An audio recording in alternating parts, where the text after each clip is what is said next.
যে কোনো মহা দুর্যোগেই একটি হাসপাতালের সক্ষমতা প্রকাশ পায়। 2018 সালে জন্ম নিয়ে ডেঙ্গু, কোভিড, এমনকি সবশেষ জুলাই বিপ্লবে দেখিয়ে দিয়েছে এএমজেড হাসপাতাল কিভাবে মানুষের পাশে থাকতে পারে। সেই হাসপাতাল পূর্ণাঙ্গ হাসপাতাল হয়েছে, আরও চেষ্টা করছে নিজেকে সমৃদ্ধ করবার। তবে সবশেষ লিভার প্রতিস্থাপনের মতো একটি জটিল কাজ সম্পন্ন করার প্রস্তুতি নিচ্ছে। আমরা এএমজেড হাসপাতালের আদ্যপান্ত নিয়ে আজকে কথা বলবো। আমাদের সঙ্গে যুক্ত হয়েছেন দুজন অতিথি। আমাদের সঙ্গে আছেন মোহাম্মদ জুলফিকার আলী বাবুল, ব্যবস্থাপনা পরিচালক এএমজেড হাসপাতাল। সঙ্গে আরও আছেন doctor lima Rahman, director and chief executive officer AMZ হাসপাতাল লিমিটেড। আপনাদের দুজনকে স্বাগত জানাচ্ছি আমাদের অনুষ্ঠানে। আমি শুরুতেই মোহাম্মদ জুলফিকার আলী আপনার কাছে জানতে চাইব যে এই হাসপাতাল তো আমরা রাস্তায় যেতেই সবসময় আসলে দেখি, খুবই পরিচিত একটি নাম। আমি জানতে চাই ঠিক কবে এটি প্রতিষ্ঠা পেল বা প্রতিষ্ঠাকালীন গল্পটা যদি আমাদের একটু বলেন। আসলে এই হাসপাতালটি 2017 সালে এক ঝাঁক বিশেষজ্ঞ ডাক্তার সমন্বয়ে যাত্রাটা শুরু করে। আচ্ছা, এই ডাক্তাররা একটা কমিটেড হই আমরা সবাই ডাক্তারদের সঙ্গে, যে আমরা এমন একটি সেবা চালু করবে দেশে মানুষ বিনা চিকিৎসায় যে হাসপাতাল থেকে ফেরত যাবে না। আচ্ছা, সে যে লেভেলেরই হোক, সে তার আর্থিক সংকট থাকলেও আমরা তার সেবাটাকে নিশ্চিত করব, তার চিকিৎসাটাকে নিশ্চিত করব। সেই আলোকেই আমাদের যাত্রা শুরু। আমাদের যাত্রা শুরু হতে হতেই এ দেশে চলে আসলো কোভিড। হ্যাঁ, কিন্তু আমি সেই গল্পে যাওয়ার আগে আপনার কাছে জানতে চাই যে এটি কখনো ম্যানেজমেন্ট চাই, চিকিৎসকরা চান না, কখনো চিকিৎসক চান, ম্যানেজমেন্ট চান না, কিন্তু সেই জায়গাতে আপনারা এই দুই পক্ষ এক হয়ে গেলেন কিভাবে? আমরা এতই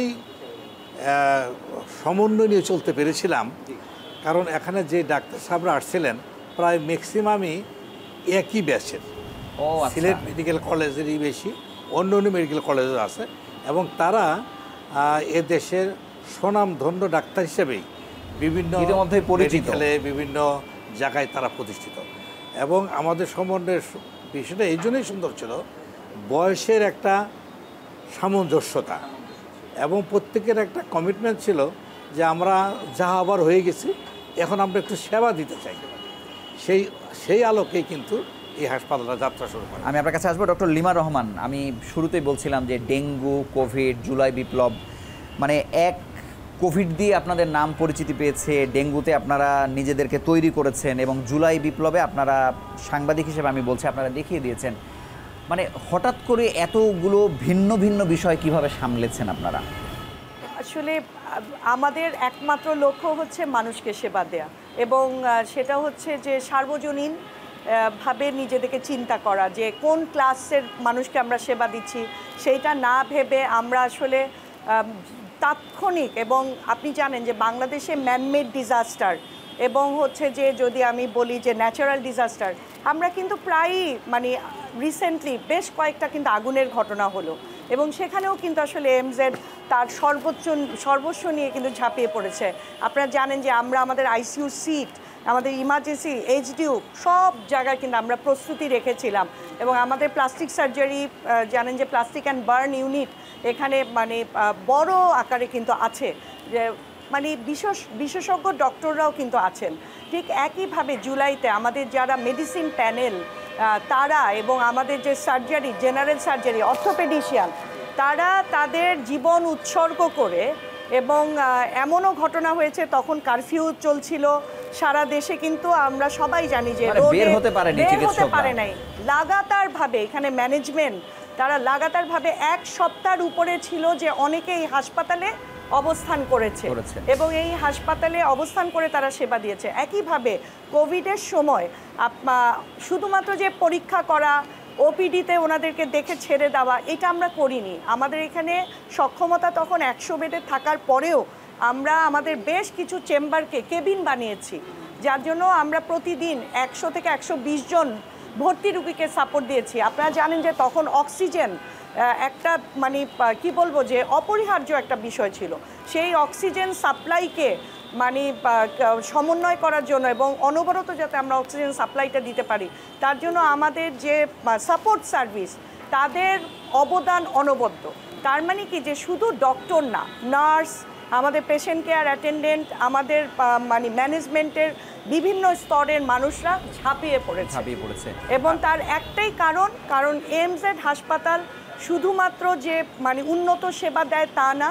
আমরা মনে করি যে আমার দেশের মানুষের পাশে যদি আমাকে দাঁড়াতে হয় তাহলে আমরা শুধুমাত্র সেবার পাশাপাশি আমাদেরকে অবশ্যই মানে প্রয়োজনের সময় মানে বিনা দ্বিধাতে পাশে দাঁড়াতে হবে। মোহাম্মদ জুলফিকার আলী, আপনার কাছে জানবো যে এই 17 থেকে 2025 এই 7 বছরে আপনারা কোথায় ছিলেন, কোথায় আসলেন? আমরা আসলে যাত্রা শুরু করলাম তো 17-তে, তারপর আমরা ধাপে ধাপে আগেতে থাকলাম। আমরা আসলে এক কথা যদি বলি, আমরা যে জায়গায় যে পৌঁছতে চাই সে কাছাকাছি আমরা পৌঁছার লক্ষ্যমাত্রা নিয়ে আগাচ্ছি, যেখানে সে জায়গাতে আমরা প্রায় কাছেই আসছি। এই কারণে মাঝখানে আমাদের একটু এক সেন্সে লস হয়েছে ব্যাপক সার্ভিস দিতে গিয়ে কোভিডে যখন আমরা সার্ভিস দিতে গেলাম অন্য সমস্ত ডিপার্টমেন্ট আমাদের বন্ধ রাখছিল। এই বন্ধ রাখার কারণে সারা দেশের লোক বুঝতে পারলো যে এখানে কোভিডে ভালো ট্রিটমেন্ট দেয়, তখন আবার কোভিডের ফ্লো আমাদের সারা দেশ আমাদেরকে সুন্দরভাবে চিনলো। কিন্তু এরপরে যখন কোভিডের ট্রিটমেন্ট বন্ধ হয়ে গেল তখনও মানুষের মধ্যে ধারণা থাকলো এটা বোধহয় কোভিড হাসপাতাল, যার জন্য তাদের আসতে সময় লাগলো। ওই জায়গাতে আমরা হয়তো 6 মাস সময় লস করেছি। এই জন্যে আমাদের টার্গেটটা যদি আমরা টোটাল সময়টা পেতাম, যে জায়গায় যেয়ে পৌঁছতে পারতাম, সেখানে হয়তো আমাদের একটু সময় বেশি লাগছে। তবে আমাদের আস্থা বেড়েছে, মানুষের আস্থা অনেক বেড়েছে। আপনাকে অসংখ্য ধন্যবাদ। ডক্টর লিমা রহমান, আপনারা দুজনই ম্যানেজমেন্টের মানুষ, ব্যবস্থাপনার সঙ্গে আছেন। মানুষ ঢাকার বাইরে থেকে আসুক বা ঢাকা থেকে আসুক, সে খুবই তড়িৎ গতিতে সেবাটি নিয়ে বাসায় চলে যেতে চায়, রিপোর্টটা বাসায় বসে নিতে চায় বা 2 ঘন্টার মধ্যে নিতে চায়। এই কাজগুলোকে খুব ক্ষিপ্র গতিতে করবার জন্য আসলে আপনাদের ম্যানেজমেন্ট কি করে থাকে? আমাদের তো আসলে অটোমেশন সিস্টেম আছে। সো আমাদের যেহেতু একটা ফুল ফ্লেজেড ল্যাব আছে এবং আমাদের 24/7 মানে এখানে আসলে আমি যদি একটু করে বলি, আমাদের প্রায় 28টা আমাদের বিভাগ, যার কারণে ধরেন একজন রুগী যখন আসে আমরা কিন্তু এটা করতে হয় না যে আচ্ছা উনি এই সমস্যা নিয়ে আসছে, ওনার যদি আরেকটা সমস্যা থাকে তাহলে ওই ডিসিপ্লিনের কনসালটেন্ট নাই। ইউজুয়ালি আমাদের এটা হয় না। আমরা প্রায় সবগুলি ডিসিপ্লিন এখানে কভার করি এবং আমাদের এখানে আসলে ম্যাক্সিমাম রেফার্ড রুগী আসে। এটা খুব ইন্টারেস্টিং। এদিকে আপনারা জানেন যে বেশ কিছু হাসপাতাল আছে, সেই হাসপাতালগুলোর সবগুলো বিভাগ বা সবগুলো মেশিনারিজ কিন্তু অ্যাভেলেবল না, যার কারণে ওনারাও কিন্তু প্রায়ই আমাদেরকে রেফার করে। এবং আপনি যেটা বলছিলেন যে একজন পেশেন্ট যখন আসে তখন সে তো তার সিমটমটা নিয়ে আসে, তখন এখানে আমার কনসালটেন্ট যখন দেখেন, উনি যদি মনে করেন যে এইটা আমার সার্জারি লাগবে, এইটা আসলে আমার মানে অন্য আরেকটা টেস্ট লাগবে এবং ওনাকে আমি আরেকটা জায়গায় মানে একটা ইন্টেনসিভ কেয়ার ইউনিটে দিতে হবে, আমাদের আসলে সবগুলো সেবাই আছে। এবং খুব কম হাসপাতাল থাকে এত ছোট একটা হাসপাতালে যে ক্রিটিক্যাল ইউনিট আমাদের কিন্তু স্টেপ ডাউন করা, যেমন এসডিইউ, তারপর আমাদের স্টেপ আপ লাগলে আমরা আইসিইউতে নিয়ে যাচ্ছি, আমাদের সিসিইউ আছে, আমাদের এখানে মানে ক্যাথ ল্যাব আছে এবং আমাদের এনআইসিইউ আছে। মানে প্রত্যেকটা জায়গা থেকে আমাদের আসলে মানে আমাদের এই জায়গায় একটা কমপ্লিট সলিউশন। আপনাকে অসংখ্য ধন্যবাদ। মোহাম্মদ জুলফিকার আলী, আপনার কাছে জানবো যে একটা তো হচ্ছে যে দুর্যোগে মানুষের পাশে দাঁড়ানোর এক্সাম্পল আপনারা সৃষ্টি করেছেন, কিন্তু প্রতিদিন যে সেবাটি দিচ্ছেন, এই যে এতগুলো বিভাগে দিচ্ছেন, সেই খরচ নিয়ে মানুষের কমপ্লেন আছে কিনা, কেমন আছে, বা এটার প্রাইসিংটা আপনারা কিসের ভিত্তিতে সেট করেছেন? মানুষ কতটা আরাম পায় সেবা নিতে? অত্র এলাকায় দেখবেন এই মানের হাসপাতাল আর নাই, যদি দেখতে হয় পাশে দূরে যায় ট্রিটমেন্ট নিতে হবে। ওদের তুলনায় আমাদের ট্রিটমেন্ট খরচ অনেক গুণে কম। এই জন্যে ওই সব জায়গাতে যারা ট্রিটমেন্ট আগে নিত তারা কিন্তু, আমি হাসপাতালের নাম বলছি না, ওই সব হাসপাতালে যারা ট্রিটমেন্ট তারা আমাদের এখানে ট্রিটমেন্ট নিয়ে তারা বুঝতে পেরেছে ওদের চাইতে অর্ধেকেরও কম পয়সায় আমরা এখানে ট্রিটমেন্ট দিই। আরেকটা জিনিস, আমরা একটু আগে ম্যাডামের সাথে প্রশ্ন করতেছিলেন, সেই প্রশ্নে আরেকটু আমি অ্যাড করব। আমরা দ্রুত সুন্দরভাবে মানুষকে সার্ভিস দিতে পারি কেন? বড় কারণটা হলো আমাদের ডাক্তারদের মধ্যে সমন্বয়। আমাদের ডাক্তার মনে করেন মেডিসিনের ডাক্তার কাছে আসছে, এখন অর্থোপেডিক্স লাগবে, একজন শিশু বিশেষজ্ঞ লাগবে, ওনারা কিন্তু তাৎক্ষণিক প্রতিদিনই পারলে একটা বোর্ড করে রুগীর ব্যাপারে সিদ্ধান্ত দিয়ে দেয়। আমাদের মেডিসিন বিশেষজ্ঞ যিনি হেড, ওনার একটা ব্রত যে আসলে আমার এখানে পেশেন্ট বেশিক্ষণ থাকবে না, কত দ্রুত। এবং উনি আরেকটা কথা বলেন যে আমি যদি কোনো কারণে পেশেন্টটাকে বুঝতে না পারি তার কি হয়েছে, আমি বলে দিব আমি পারলাম না, কিন্তু আমি তাকে লিঙ্গার করবো না, ফেলে রাখবো না। ওই দিক থেকে কিন্তু আমরা খুব কমফোর্ট জোনে আছি। আমাদের প্রত্যেকটা বিভাগের সাথে প্রত্যেকটি বিভাগ কিন্তু অত্যন্ত একটা সুন্দর সমন্বয়। ডক্টর লিমা রহমান, আপনার কাছে জানতে চাই যে রোগীদেরকে একটা হাসপাতাল আসলে শুধু চিকিৎসা সেবা পর্যন্তই চিন্তা করে, কিন্তু ওই রোগীটা কোন প্যাটার্নের, কিসে ভুগছেন, তার নিউট্রিশন কেমন হবে, সেটিকে কেন্দ্র করে আপনাদের ফুড সার্ভিসটা কেমন, এটি আপনার কাছে জানতে চাই। আমরা আসলে বিশ্বাস করি যে ট্রিটমেন্ট অ্যান্ড কেয়ার একজন মানুষকে আসলে সুস্থ করে তোলে, এবং আমরা জানি যে মানে খাদ্য এমন একটা জিনিস যে আপনি অসুস্থ অবস্থায় এবং সুস্থ অবস্থায় দুই অবস্থাতে আপনি যদি সুষম খাদ্য না খান তাহলে কিন্তু আপনার আসলে সুস্থ থাকার কোনো সম্ভব না। আর একজন অসুস্থ মানুষের জন্য আমাদের এখানে মানে ফুডের ভ্যারিয়েশন আছে। আমরা 700 টাকা মূল্যে একটি প্যাকেজ সার্ভিস দিয়ে থাকি, যেখানে একজন রুগী 5 বার খাবার পান। সকাল, মিড মর্নিং বলি আমরা, মধ্য দুপুর, তারপর মধ্য বিকেল এবং রাত।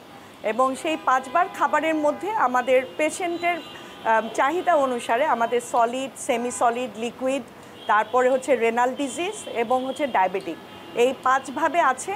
এবং যারা সলিডও খাচ্ছেন তাদেরও ভ্যারিয়েশনে আপনার মাছ খাবেন নাকি উনি মুরগি খাবেন নাকি উনি অন্য কোনো সবজি খাবেন, এইভাবে আমরা আসলে প্যাকেজগুলি সাজিয়েছি। আমাদের একজন নিউট্রিশনিস্ট আছেন, উনি যদি কোনো রুগীর তার উচ্চতা, তার হচ্ছে যে আপনার ওজন সেটা দেখে, এবং ধরেন প্রেগনেন্ট মাদার, তার যে চাহিদা এবং একজন কিডনি রুগীর যে চাহিদা, এগুলোকে উনি সকালেই পরিমাপ করেন। এবং উনি আমাদের ক্যান্টিন, সেই ক্যান্টিনে যিনি আছেন ইনচার্জ, তাকে ওইভাবে করে ফুডের অর্ডারটা করেন। এবং আমাদের এখানে একটা ফ্লো চার্ট আছে যে আমাদের রুগীর অর্ডারটা কখন হবে, কখন খাওয়াগুলি যাবে, কয়টার মধ্যে যাবে এবং কার জন্য কোনটা যাবে, সেখানে আমাদের নার্স ইউনিট সহ সবাই আসলে এই বিষয়টা সহযোগিতা করে থাকেন। তো আমাদের আসলে একটাই লক্ষ্য যে পেশেন্টকে সুষম খাদ্য দেয়া এবং বিজ্ঞানসম্মতভাবে সেই খাদ্যটাকে সিলেক্ট করা এবং তাকে ওই ফুডটা দিয়ে সহায়তা করা। অসংখ্য ধন্যবাদ। আমরা এই ধরনের স্ট্যান্ডার্ডের কোনো হাসপাতালে আমরা এই গল্পটি আসলে আমাদের জানা নেই, আমরা শুনিনি। আপনাদের দুজনকে ধন্যবাদ আমাদের সঙ্গে যুক্ত হওয়ার জন্য। আমরা ছোট্ট একটি বিরতি নিয়ে ফিরছি কিছুক্ষণের মধ্যে।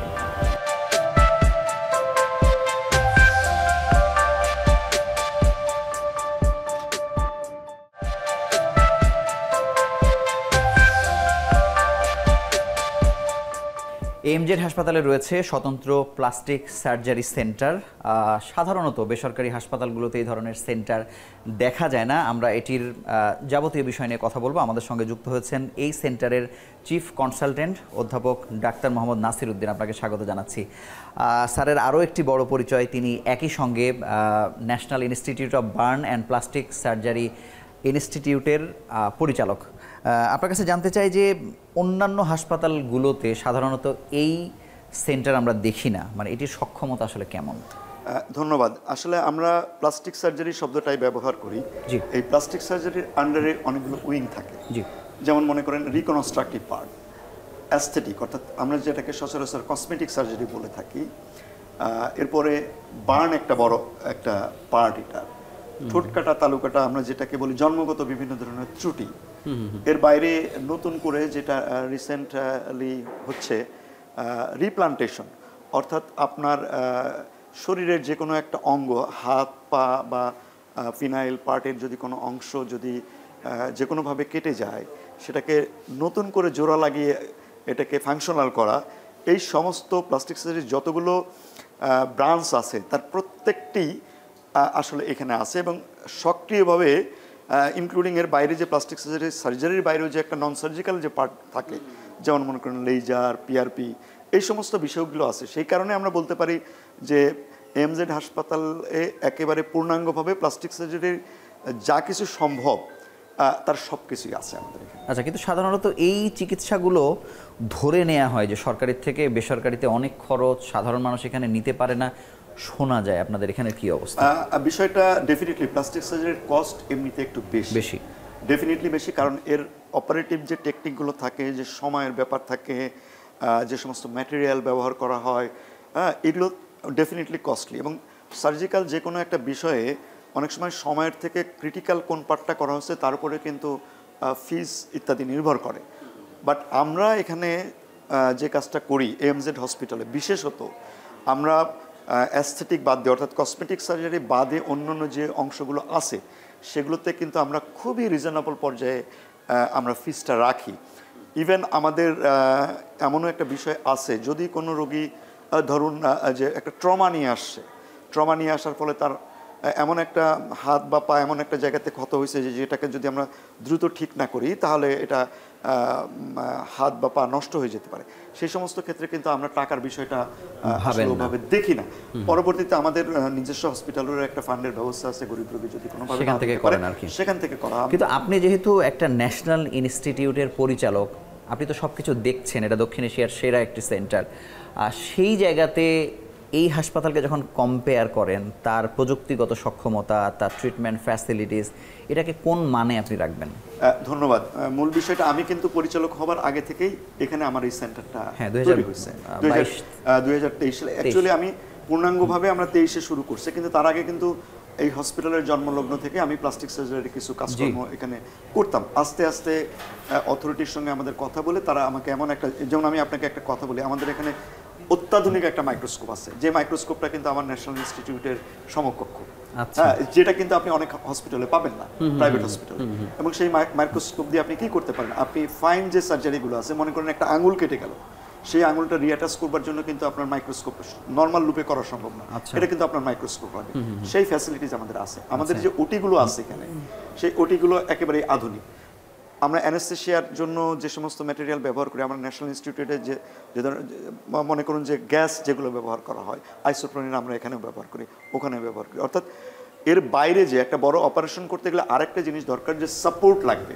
অর্থাৎ অনেক পেশেন্টের ক্ষেত্রে কিন্তু আমাদের আইসিইউ সাপোর্ট লাগে, তারপরে মেডিসিনের অন্যান্য বিভিন্ন ডিসিপ্লিনের সাপোর্ট লাগে। বরং কিছু কিছু ক্ষেত্রে আমার একটু পেশেন্ট, যে সমস্ত পেশেন্টগুলো খুব বেশি খারাপ, তাদের সার্জারি করতে গেলে আমার ন্যাশনাল ইনস্টিটিউটে যে সাপোর্টটা আছে তার থেকে বেটার সাপোর্ট এখানে, কারণ হচ্ছে যে এখানে তো 28টা বিভাগ নাই, কিন্তু আমাদের এখানে যে সুবিধাটা আছে এই এমজেড হসপিটালে, মেডিসিনের একেবারে টপ লেভেলের লোকজন আছে। সেই বিষয়ে তো আমরা জানি। আমি আপনার কাছে শুধু জানতে চাই যে মানুষ অনেক সেবার পসরা নিয়ে বসে থাকলেও অনেকে না জানার কারণে বা নানান কারণে হয়তো আসে না। এই সেন্টারে কারা বেশি আসছে, কাদের আসা উচিত কিন্তু এখনো আসছে না?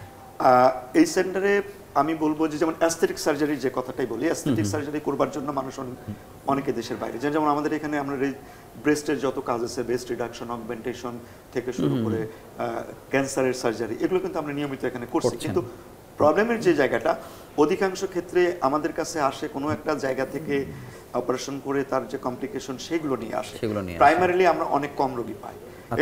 শুধু যে এইটার ক্ষেত্রে তা না, আমরা রিকনস্ট্রাকশনের ক্ষেত্রেও পাই। আমি একদম রিসেন্টলি 2 সপ্তাহ আগের একটা ঘটনা বলি। একটা 3 বছরের বাচ্চা মাদারীপুরে ওখান থেকে আসছে, তার এইখানে ব্রাকিয়াল আর্টারি কাটা গেছে, তার মিডিয়ান নার্ভ কাটা গেছে, তার হাতটা পুরো অকেজ হয়ে গেছে। সেটা সে কোনো একটা বড় একটা জায়গাতে সে কাজ করছে, শুধু সেলাই করে দিছে।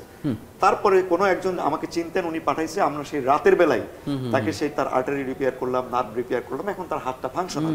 এই যে বিষয়টা, ওনারা যদি শুরুতেই আমাদের কাছে আসতেন তাহলে কিন্তু আরো বেটার হতো। এরকম ভাবে আমাদের কাছে কিন্তু এই মুহূর্তে সারা বাংলাদেশ থেকে রোগী আসছে, চিটাগং, সিলেট, রাজশাহী, সমস্ত জায়গাগুলো থেকে রোগী আসে। কিন্তু পরিমাণটা অনেকে জানে না বলে আমরা হয়তো সবাইকে জানাতেও পারছি না নানা কারণে। কিন্তু আসলে, আমাদের এখানে আসলে, আমি যে কথাটা বললাম, আমাদের প্লাস্টিক সার্জারি অল ফ্যাসিলিটিজ এখানে দিতে পারে। আমি আপনার কাছে শেষ প্রশ্ন করতে চাই যে এই সেন্টারটা যতদূর পর্যন্ত এনেছেন, এই 23 থেকে এতদূর পর্যন্ত খুবই স্বল্প সময়, হাসপাতালে যেমন ডেভেলপমেন্ট হচ্ছে নানা দিকে, আপনার এই সেন্টারের ডেভেলপমেন্ট আরও কোথায় নিতে চান? আমি বলবো যে এই সেন্টারের ডেভেলপমেন্টটাকে আমি এমন একটা পর্যায়ে নিতে চাই, যেহেতু আমার সমস্ত ফ্যাসিলিটিস এখানে আছে এবং আমার সাথে, আমি কিন্তু এই সেন্টারে শুধু একা কাজ করি না, আমার সাথে আরও অনেকগুলো এক্সপার্ট কাজ করে, যার ফলে আমার যে কোনো পরিমাণের রোগীকে সার্ভিস দেওয়া আমার পক্ষে সম্ভব। আমি দেখতে চাই বাংলাদেশের প্লাস্টিক সার্জারির সমস্ত সার্ভিসগুলো যাতে আমি প্রপারলি দিতে পারি এবং তুলনামূলকভাবে কম সম্পন্ন মানুষদের জন্য যাতে আমি এটা পৌঁছাতে পারি। আরেকটা আমার স্বপ্ন আছে, যেটা বিদেশে যে মানুষগুলো যাচ্ছে অ্যাস্থেটিক সার্জারি করতে, সেই মানুষগুলো যাতে আমরা কমাতে পারি। এবং ক্যান্সার সার্জারি, আপনারা হয়তো জানেন না যে ক্যান্সার সার্জারির একটা বিশাল অংশ আমরা প্লাস্টিক সার্জারি করে থাকি। বিশেষ করে সারফেসের যে ক্যান্সার, ওরাল ক্যান্সার, বড় বড় ক্যান্সারগুলো রিকনস্ট্রাকশন করবার জন্য কিন্তু আমরা এটা করে থাকে ফ্রি টিস্যু ট্রান্সফারের মাধ্যমে। এই সমস্ত রোগী যারা দেশের বাইরে চলে যাচ্ছে, আমাদেরকে এই রোগীগুলোকে আমরা চাই যে আমাদের দেশে সেবা দিতে। এবং আগে যে কথাটা বললাম, প্রান্তিক অঞ্চলের মানুষ যারা এই সেবাটা পাচ্ছে না, সরকারি হাসপাতালে যেমন আমি ন্যাশনাল ইনস্টিটিউটের কথাই বলি, আমাদের ওখানে সারা বাংলাদেশ থেকে এত রোগী আসে, আমরা অনেক সময় মতো অনেক চিকিৎসা দিতে পারি না মানে কারণ এত ভিড় থাকে। তো আবার কিছু কিছু মানুষের দেখা যায় খুবই জরুরি চিকিৎসার প্রয়োজন হয়, অর্থনৈতিক সমস্যাও থাকে। তো এই বিষয়গুলো বিবেচনা করে আমরা আমাদের কর্তৃপক্ষ এই ব্যাপারে খুবই উদার। যদি কোনো মানুষের অর্থনৈতিক সমস্যা থাকে, সেক্ষেত্রে যদি সার্ভিসটা তার জরুরি হয়, সেই ক্ষেত্রে আমরা অবশ্যই চেষ্টা করি। অ্যাস্থেটিক সার্জারির জন্য যেই প্রতিষ্ঠানগুলোর একটা স্বতন্ত্র নেম ফেম তৈরি হয়েছে আছে, যে অ্যাস্থেটিক মানে আমি সেই জায়গাতে যাব, মানে এরকম একটা সক্ষমতা আপনাদের তৈরি হয়ে আছে কিনা? অলরেডি আমাদের তৈরি হয়ে আছে। যেমন আমরা বললাম যে আমাদের এখানে কিন্তু লেজারও আছে, হ্যাঁ, যে অর্থাৎ আমরা নন সার্জিক্যাল যে পার্ট সেটা করতে পারি। আমরা রাইনোপ্লাস্টি করি, আমরা অটোপ্লাস্টি করি, আমরা ব্রেস্টের সমস্ত কাজ করি, আমরা অ্যাবডোমিনোপ্লাস্টি করছি। সুতরাং এই this are the common thing, এই কেসগুলোই বেশি আসে করছেন, কিন্তু সেই রোগীরা এখনো সেভাবে এটা চেনে নাই বা আসছে না। বাট একটা জিনিস হচ্ছে যে একটা রোগী যখন করে যাচ্ছে, তার সাথে যারা আছে তারা কিন্তু আমরা এইভাবে রোগীগুলো পাচ্ছি। যেহেতু আমরা এই বিষয়গুলো নিয়ে অত বেশি প্রচার বা প্রচারণা, জানেন যে মানুষ কিন্তু জানতে হবে, এটা আমরা যারা প্রচার বা প্রচারণা চালাচ্ছে তাদেরকে আমি ব্লেম করব না, কারণ এটা জানানো দরকার। হাসপাতালের প্রচারণা অন্য দিক থেকে যত প্রসারিত হয়েছে, আপনার এই সেন্টার নিয়ে আমার এমন ভাবে হয়নি। আমরা আশা করছি এটা হয়ে যাবে। আপনাকে অসংখ্য ধন্যবাদ আমাদের সঙ্গে যুক্ত হওয়ার জন্য। ধন্যবাদ আপনাকেও, এবং যারা এই প্রোগ্রামটা শুনবেন আমরা তাদেরকে বলবো আপনারা এখানে আসেন এবং দেখেন যে আমরা কি চিকিৎসা আপনাদের দিই। সবাইকে অসংখ্য ধন্যবাদ। Thank you.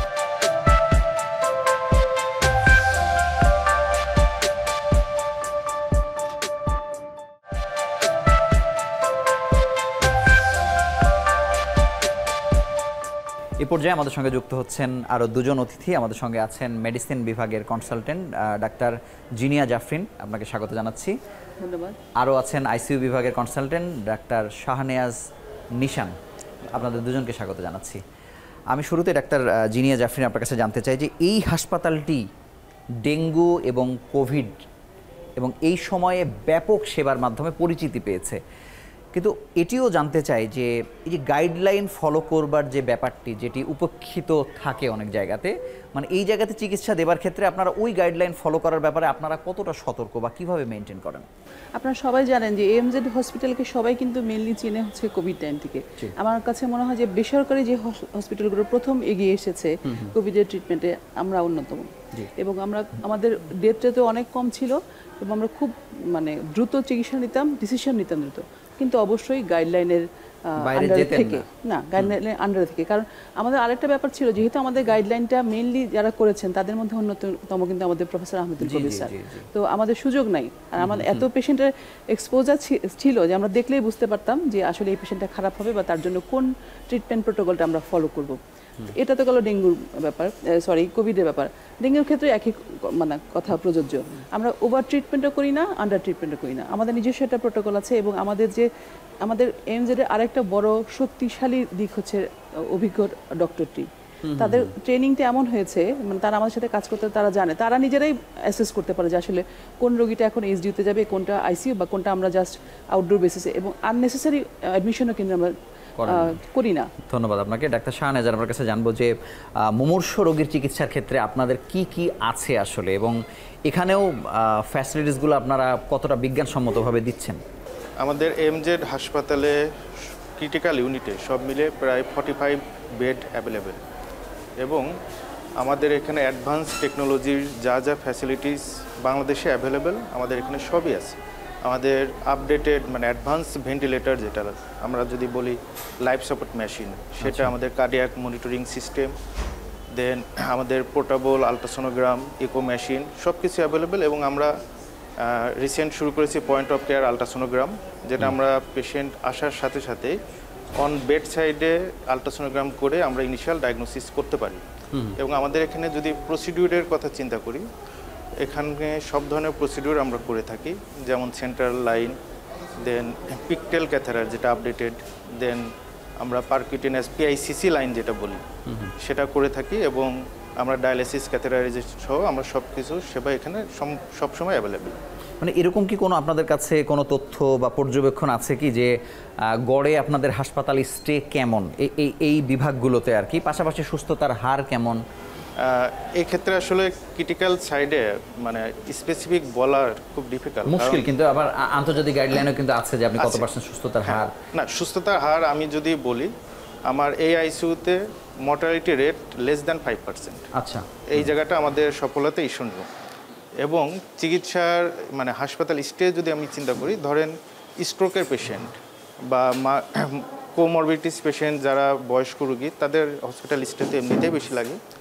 বাট আমরা যদি অ্যাকুট ক্রাইসিস চিন্তা করি, যে সাডেন হার্ট অ্যাটাক হয়ে পেশেন্ট আসলো, তো ওই পেশেন্টের হাসপাতাল স্টেট আবার কম লাগে, রিকভারি রেট খুব ভালো। ধন্যবাদ ডাক্তার জাফরিন। আপনার কাছে জানবো যে পরীক্ষা নিরীক্ষা করবার ক্ষেত্রে আপনাদের সক্ষমতা কি পর্যায়ে, সাথে আরও একটু বিষয় জানতে চাই যে কোভিডে এবং ডেঙ্গুতে আমরা বেসরকারি হাসপাতালের ব্যাপারে একটা অভিযোগ আছে যে সরকারি হাসপাতালে একটা স্যালাইন যদি কোনোভাবে মাটিতে শোয়া রোগীর হাতেও যদি পুশ করে দেয় তিনি সুস্থ হয়ে বাড়ি ফেরেন, কিন্তু বেসরকারিতে মৃত্যু হার কম্পারেটিভলি বেশি আমরা কিন্তু শুনে থাকি। মানে এই মৃত্যু হারের জায়গাটাতে আপনারা কোন জায়গাতে আছেন? পরীক্ষার ফ্যাসিলিটিস সম্পর্কে জানতে চাই। পরীক্ষার ফ্যাসিলিটি যদি বলছি, আমাদের এখানে এখন মানে অত্যাধুনিক যা যা হওয়া সম্ভব ইনভেস্টিগেশন আছে সবই আছে, ইনক্লুডিং ফাইব্রোস্ক্যান, সিটি স্ক্যান, মানে যা যা বলেন প্রসিডিউর। তো অনলাইনে কি কেউ চাইলে রিপোর্ট নিতে পারে? হ্যাঁ, অবশ্যই। আমাদের কাছে রিপোর্টগুলো এখন হওয়ার সাথে সাথেই পেশেন্টের কাছে SMS যায় বা ইমেল যায় যে আপনার report ready, you can take it from দেয়ার।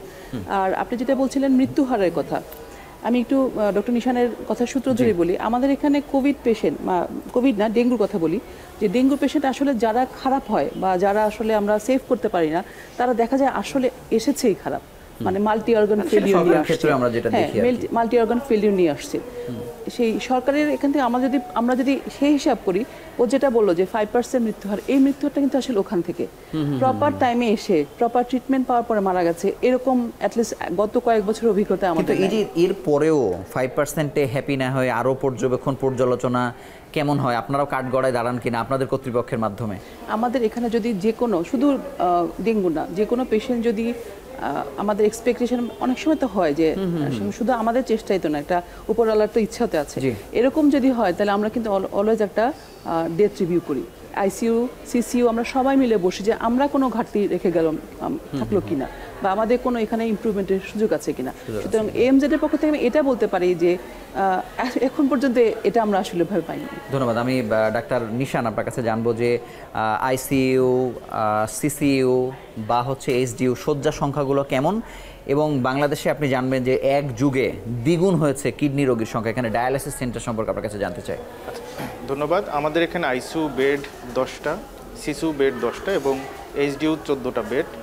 এর পাশাপাশি আমাদের ডেডিকেটেড ডায়ালাইসিসের জন্য 4টা বেড, বাট আমাদের মেশিন আরও বেশি অ্যাভেলেবল 4টা বেডের তুলনায়। ওই মেশিনগুলো দিয়ে আমরা আইসিইউ এবং এইচডিইউতে কন্টিনিউয়াস ডায়ালাইসিস দিতে পারি। সেক্ষেত্রে আমাদের ডেডিকেটেড ডায়ালাইসিস বেড অলমোস্ট 8টা, আমরা অ্যাট এ টাইম 8 জন পেশেন্টকে ডায়ালাইসিস দিতে পারবো। কেয়ারের দিক থেকে মানে আপনারা কোন বিষয়গুলো আসলে ফলো করেন?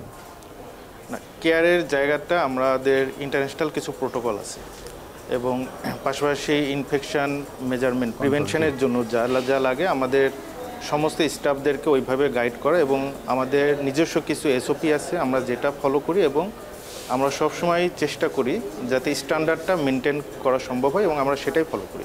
আপনাকে ধন্যবাদ, আপনাদের দুজনকে আমাদের সঙ্গে যুক্ত হওয়ার জন্য ধন্যবাদ। ধন্যবাদ।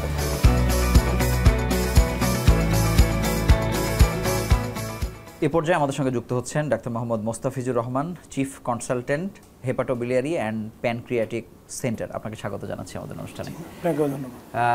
এই যে 28টা বিভাগের মধ্যে নিঃসন্দেহে এটি একটি গুরুত্বপূর্ণ বিভাগ বা সেন্টার আমরা যেভাবে বলি, এখানে আপনারা কোন কোন সার্জারিগুলো ফ্রিকোয়েন্টলি মানে প্রতিদিনই করছেন?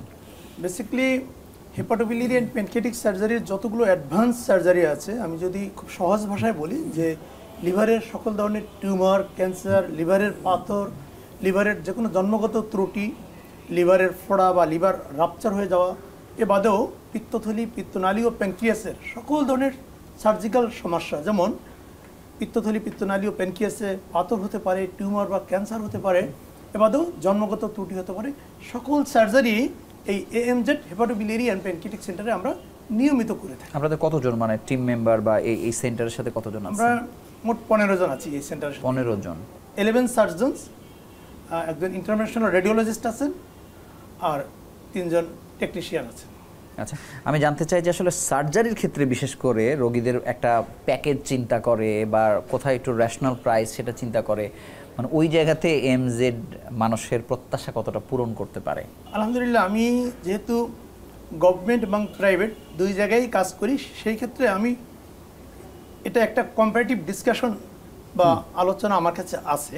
জি। আমি দেখেছি যে গভর্নমেন্টেও বেশ ভালো টাকায় খরচ হয়, যেহেতু অনেক দিন ঘুরতে হয় এবং অনেক কিছু থাকে না সেখানে। বাট আমরা এমজেড হসপিটালটা চেষ্টা করছি সরকারি হসপিটালের কাছাকাছি একটা খরচের ভিতরে তাদের অপারেশনটা শেষ করতে, এবং আলহামদুলিল্লাহ সেটা করতে পারছি বিধায়েই আলহামদুলিল্লাহ নিয়মিত রোগী আসতেছেন এবং তাদের অপারেশনগুলো সফলতার সাথে শেষ করতে পারতেছি।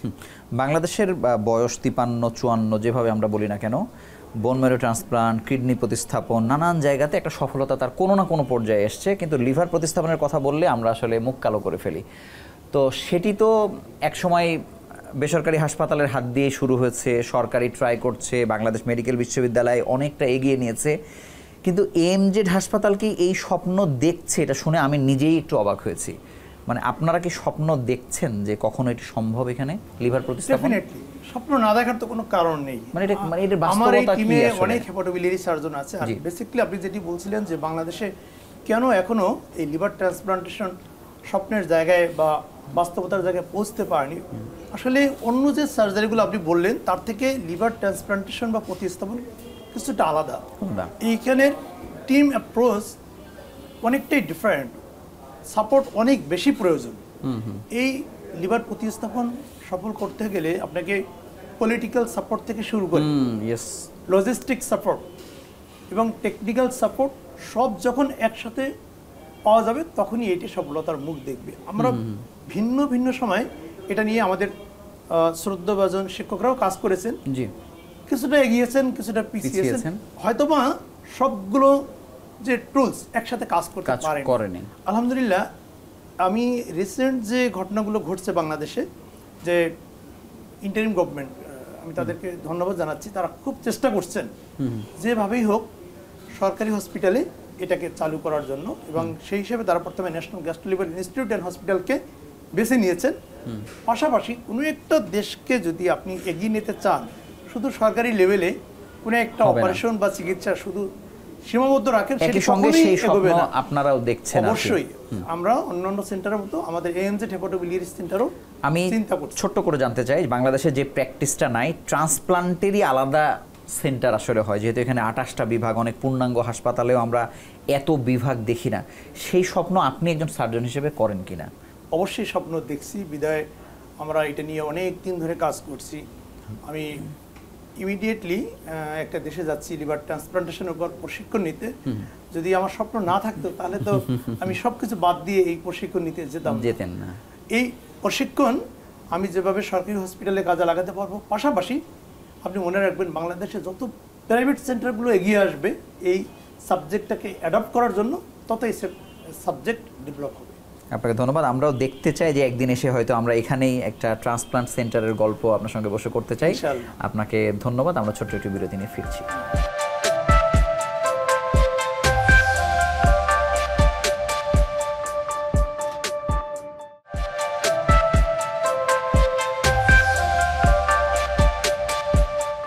হসপিটালে জ্বর এবং আরও কাশি এবং শকের ফিচার নিয়ে ভর্তি হই।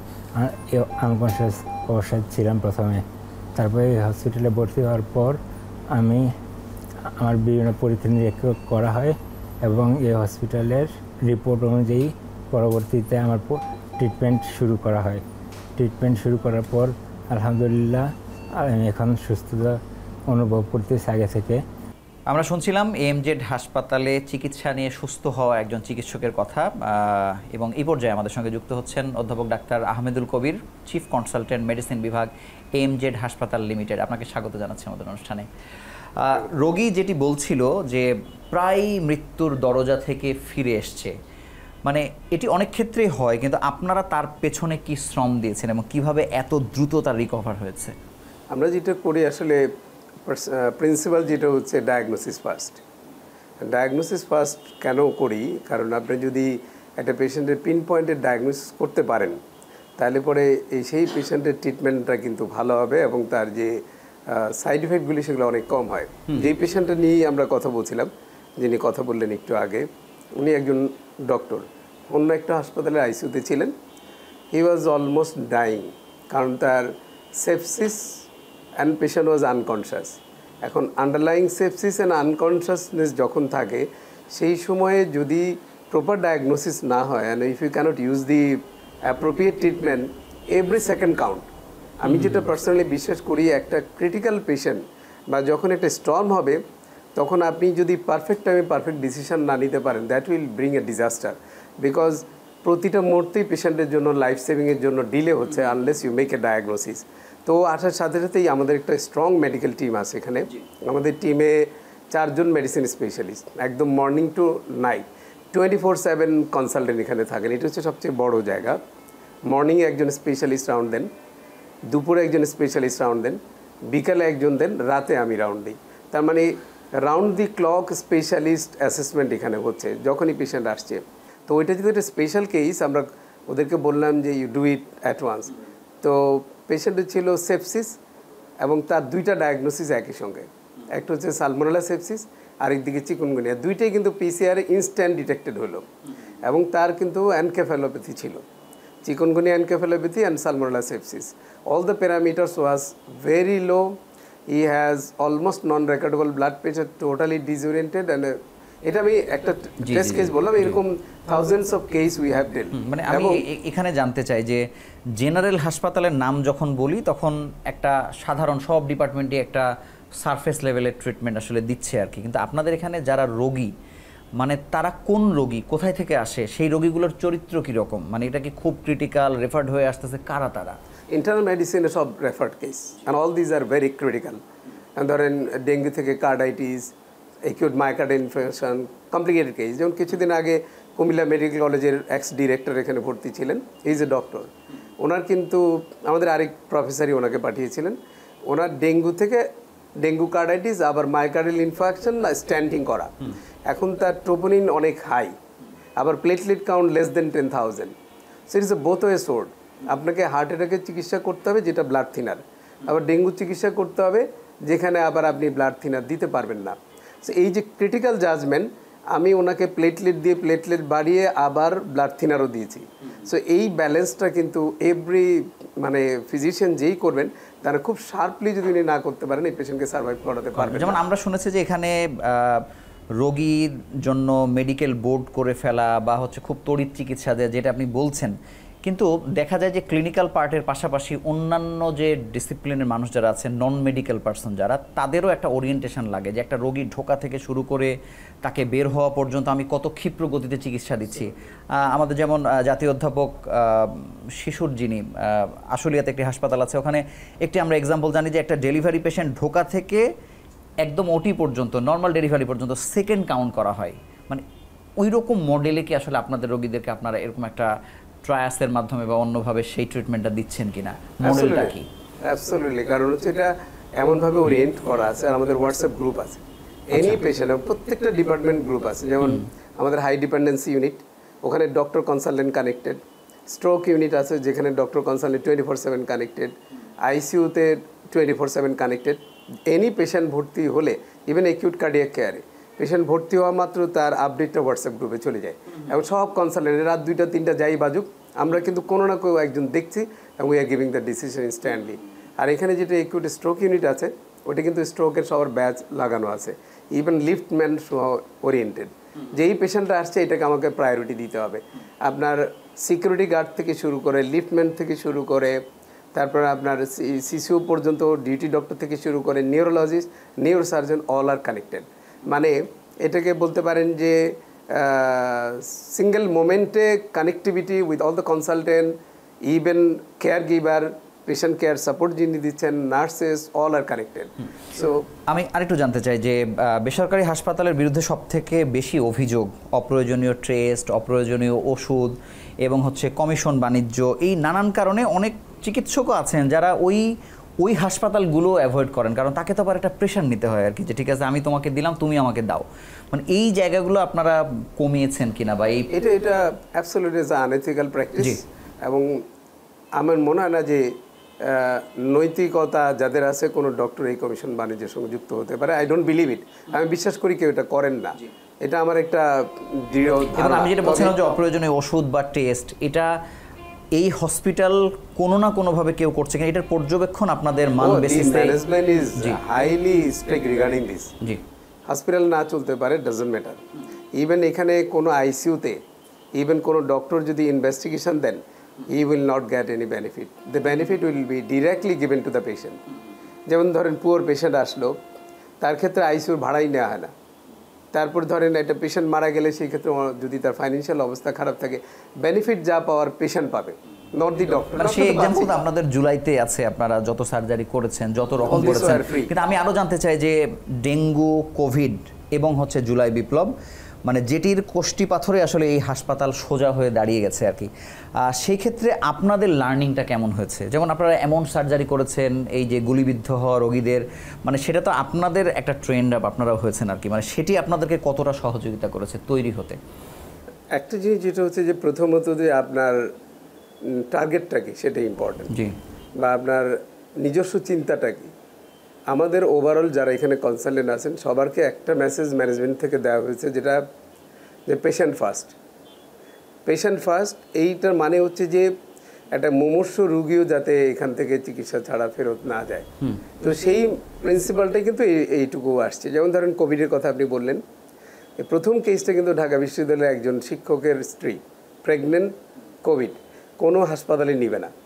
তখন আমি আমার টিমের সঙ্গে বসলাম, ওনারা বললো যে স্যার আমরা একটা ফ্লোর ছেড়ে দিই, এই পেশেন্ট তো অন্য কোথাও ট্রিটমেন্ট পাবেন না। ওই যে শুরু, তারপর আমাদের আর পিছনে ফিরতে হয়নি। তার এটা সাস্টেইনেবিলিটির প্রশ্ন। পুরোপুরি আপনি কিন্তু যে এটা কি বলে যে আপনি ফুললি যে কোনো কিছু ফ্রি আপনি করতে পারেন না, কারণ এখানে অনেক এমপ্লয়ি কাজ করেন, অনেক ডক্টর কাজ করেন, অনেক নার্সেস আছেন, তাদেরও কিন্তু জব এখানে, এবং তাদেরকে কিন্তু ম্যানেজমেন্টকে পে করতে হয়। তাহলে মিনিমাম একটা পেমেন্ট না রাখলে হাসপাতাল কিন্তু চলতে পারে না। মানে এই হাসপাতাল যেমন রোগীদের আস্থার কারণেই তার হয়তো ভবন বাড়ছে, বেড বাড়ছে, অনেক কিছু হচ্ছে যেটা আমাদের চোখের দেখা, কিন্তু আপনি কি মনে করেন যে এই রকম হাসপাতাল মানে সারা বাংলাদেশের মানুষ ভেঙে পড়ে একটা ভালো সেন্টারে ঢাকায় আসবে, সরকারিতে আসবে, বেসরকারিতে আসবে, এই মডেল বা যেই সিস্টেমে আপনারা আগাচ্ছেন এটি বাংলাদেশব্যাপী ছড়িয়ে যাওয়া দরকার, বা আপনাদের ওরকম চিন্তা আছে কিনা? এইটা একটা আপনি যেটা বলছেন, this is a very big thing, এবং আপনি রুটেড কথাটাই বললেন। যদি এরকম হান্ড্রেডস অফ হসপিটাল থাকে যারা এরকম পেশেন্ট ফ্রেন্ডলি এবং সার্ভিস প্রোভাইড করবে, তাহলে পরে যেটা হবে কি government can purchase service from them. তাহলে সুবিধাটা হচ্ছে যে পেশেন্টকে তো আর তার ওই লোডটা নিতে হচ্ছে না। গভর্নমেন্ট এই সার্ভিস পারচেজ করতে বেশি টাকা গভর্নমেন্টের লাগবে না। গভর্নমেন্টকেও একটা কিন্তু কোয়ালিটি অ্যাক্রিডিটেশন, তারপর হচ্ছে যে কোয়ালিটি জাজমেন্ট, এগুলো করে তাদেরকে এই রকম হসপিটাল যেগুলো আছে, I am not telling this hospital, মানে যারা পেশেন্ট ফ্রেন্ডলি, রিজনেবল একটা প্রাইস রাখবেন এবং time to time government audit করবেন, এরা কি আসলেই কি সেই কোয়ালিটি মেনটেন করছেন কিনা। যদি সেই রকম হসপিটালকে গভর্নমেন্ট এনকারেজ করেন এবং সারা দেশে যদি এরকম হান্ড্রেডস অফ হসপিটাল হয় এবং যেখানে কোয়ালিটি ফার্স্ট অ্যান্ড প্রাইসটা খুবই মানে পেশেন্ট অ্যাফোর্ডেবল, তখন যদি গভর্নমেন্ট এই সার্ভিসগুলি কিনে ফেলে, তাহলে এই যে পেশেন্টরা চিকিৎসা নিচ্ছে তারা কতটা উপকৃত হবে এটা চিন্তা। আমি শেষ প্রশ্ন করতে চাই যে হাসপাতাল তো আসলে একটি সময়ের ব্যবধানে তার ইউনিট বাড়ে, ডিপার্টমেন্টস বাড়ে, জনবল বাড়ে, কিন্তু আমি যদি সেই ভবনের প্রসঙ্গ বাদ দিই, মানে ঠিক ক্লিনিক্যাল জায়গা থেকে আপনি এই হাসপাতালকে আসলে কোথায় দেখতে চান, যেখানে এখনো পৌঁছতে পারেননি বলে আপনার মনে করেন? অর্গান ট্রান্সপ্ল্যান্টেশন যদি এখানে করা যায় তাহলে একটা কোয়ালিটি এবং মিনিংফুল লাইফ দেওয়া যাবে। কেন আমি কিডনির কথা বললাম, কারণ আপনি কিন্তু you can survive with one kidney, এবং আমরা কিন্তু কিডনি ট্রান্সপ্ল্যান্ট ইজিলি করে আরেকজন মানুষের জীবনটাকে সহজ করতে পারি।